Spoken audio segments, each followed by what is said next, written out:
Saya cuma bilang begini Mbak Siti, saya ini sudah mempelajari agama Islam, saya sudah mempelajari Al-Quran dan hadis, dan juga saya sudah membaca Bible, membaca Injil. Jadi saya dapati bahwa kebenarannya itu ada di dalam Injil.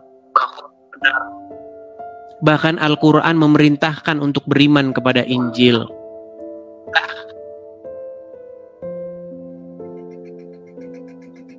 Gimana?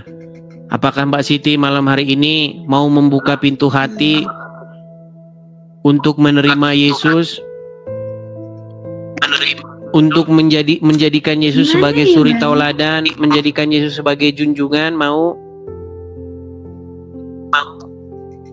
Ya, gimana? Enggak loh Bang. Nah, masih tertutup pintu hatinya, saudara-saudara. Jadi pengen ngikutin orang yang ngajarin itu, bahwa bekas softtek dibuang ke situ, bangkai anjing dibuang ke situ, airnya masih tetap suci, tidak najis. Ya najis. Itu Muhammad bilang tidak najis. Bagaimana sih? Aduh, gimana? Gak bisa berpikir. Gimana? Langsung ngeblank. Bagaimana? Gak bisa berpikir, langsung ngeblank. Iya, oke, baik. Mungkin terlalu dini ya teman-teman. Ya gini. Tidak bisa gini, Mbak Siti. Oke, baiklah. Oke lah teman-teman, karena begini. Karena memang Islam telah diajarkan kepada Mbak Siti ini sejak lahirnya. Sudah sampai sekarang, sudah tak tahu umur berapa. Mungkin sudah kepala berapa ini? 40? Udah mau kepala 4. Udah mau kepala 4. Mungkin umuran dengan saya ini, Mbak Siti ini, ya. Jadi memang ini memang ini bukan hal yang mudah. Bahwa sudah dicekokin Islam dari lama, sudah mendarah daging, itu memang tidak mudah teman-teman, butuh proses. Ya. Tapi percayalah Mbak Siti bahwa malam hari ini akan menjadi malam di mana satu saat Anda akan merenung di dalam kesendirianmu untuk merenungkan kembali, mereview kembali iman Anda. Benarkah selama ini bahwa Anda ini hanyalah ikut-ikutan, korban daripada dogma-dogma agama Islam?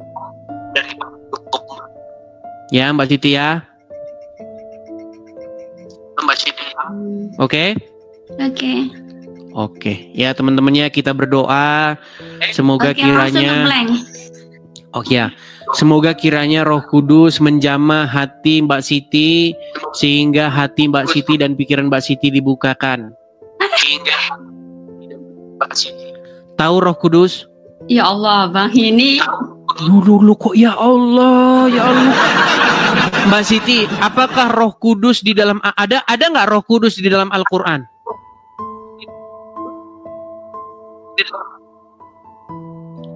gak ada sih. Tidak ada Roh Kudus, ya Tuhan. Astagfirullahalazim.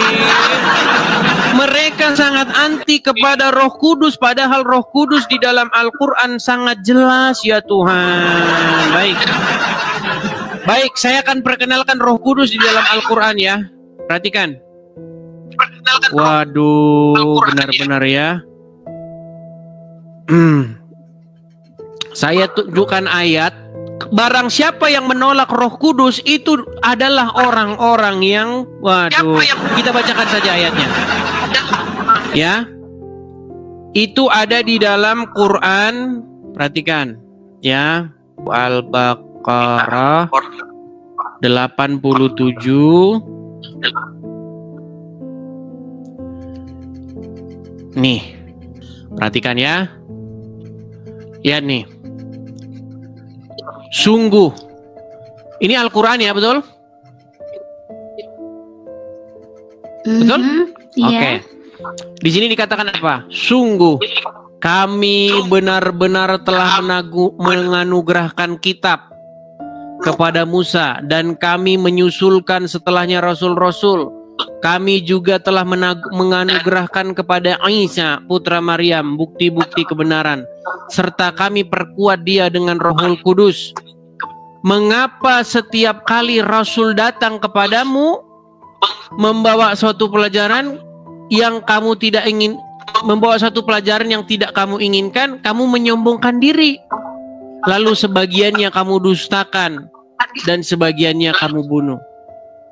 Jadi Roh Kudus ini ada nggak dalam Al-Quran?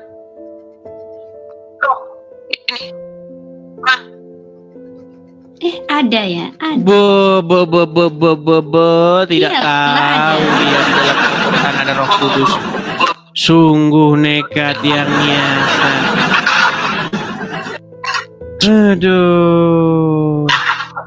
Bagaimana mungkin Anda ini sebagai seorang muslim? Ya ini teman-teman, karena apa? Pertama-tama ya Mbak Siti, orang Islam ini, mereka ini ketika membaca Al-Quran, mereka bukan mempelajari Al-Quran. Mereka adalah orang-orang yang mempelajari huruf-huruf Arab. Itulah kenapa di dalam sebuah pengajian, di dalam sebuah pondok pesantren selalu begitu, membunyikan huruf-huruf Arab. Ba, ta, za, shin, sin, shin. Kan itu terus. Betul nggak begitu di dalam pengajian? Anak-anak diantar ke pondok pesantren. Ngapain anak-anak diantar ke pondok pesantren? Belajar membunyikan huruf Arab.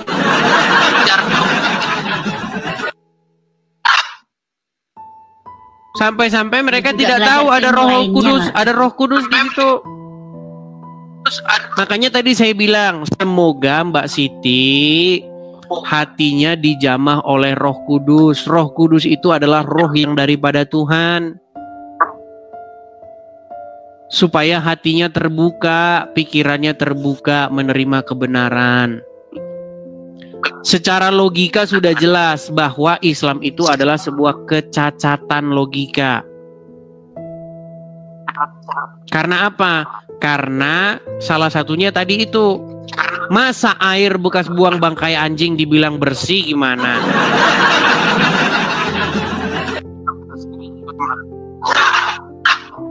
Begitu ya Mbak Siti ya? Ya, siap. Oke, Mbak Siti ya, mudah-mudahan Roh Kudus kiranya menjamah hati Anda sehingga Anda berubah dan mengenal kebenaran. Amin. Oke, saya turunkan Mbak Siti ya. Selamat malam.